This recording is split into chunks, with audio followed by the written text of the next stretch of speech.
those who succeed and those who fail. What is the difference between them?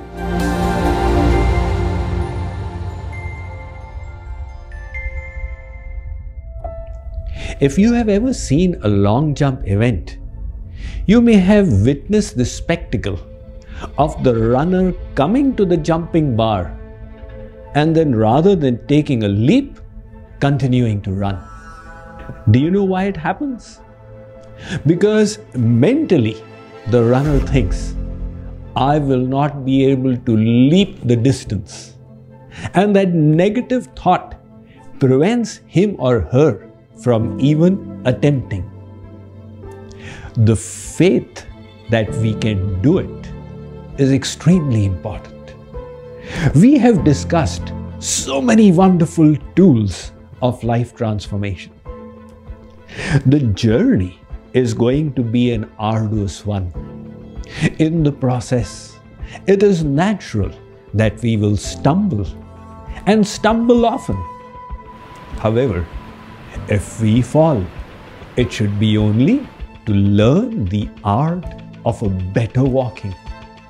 Remember, those who succeed and those who fail, what is the difference between them? The successes also failed, but they continued striving until they reached the goal. And the failures gave up after a few unsuccessful attempts. Let us take inspiration from the story of King Bruce of Scotland. His army had been defeated by England, and he was on the run.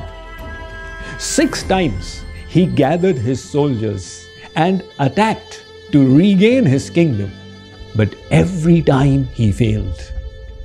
After the 6th attempt, he was despondent, sitting by himself in a cave, hiding from the English, when he saw a spider weaving a web, attempting to cross from one side to the other. It tried hard, but failed and fell.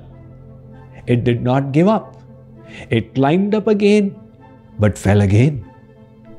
In this way, the spider made 6 attempts, but without giving up, strived once again and succeeded on its 7th attempt. King Bruce was inspired. If this little insect with its tiny intellect did not become despondent on failure after failure, why should I? He went back, he gathered his army again, and this time he managed to defeat the English and regain his Scottish kingdom. So, it is important not to become despondent or nirash. The scriptures say, Nirutsahasya dinasya shokaparyaha kulatmanah. If in our efforts we become dejected, then we wash our hands off from all the possible gains. There is the story of a small kingdom which had an army of 300 warriors. They got news that the army from the neighboring kingdom is attacking them. That army had 700 warriors.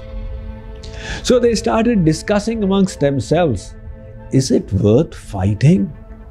Or should we just give it up as a lost cause?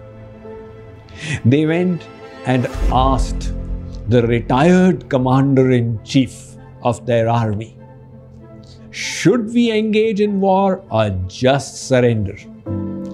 He said, let's go and ask this question to the Devata of our village. He took them to the temple. They said, how will the Devata speak to us? He said, we'll take this coin and toss it. If it comes heads, it means Devata is instructing us go and fight, victory will be yours.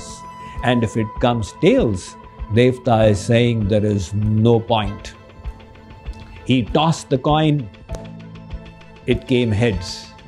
He said, the message is loud and clear. Victory will be yours. Go ahead. With that confidence and faith, these 300 warriors went to defend their land. They fought valiantly and vanquished the enemy. They returned to their retired commander-in-chief and said, you know, Devta predicted the outcome so well. The commander-in-chief said, take a look at this coin. When he showed it to them again, it had heads on both sides. They said, if it had heads on both edges, then how is it that Devta predicted the outcome? The commander-in-chief said, Devta's message was precisely this. If you have faith that success will be yours, then you will definitely succeed. To those who strive with full confidence in their efforts and faith in the attainment of the goal, success is assured. That is why the message for today is to have full faith that sooner or later we will definitely reach the goal. Ram naam japte raho, jab lagi ghat mein pran, kabhu ka deen dayal ke banat padegi kaan. So let us give no place to nirasha or despondency in our hearts. Tomorrow we shall wrap up this 21-day life transformational challenge with the last piece of wisdom and transformational tool.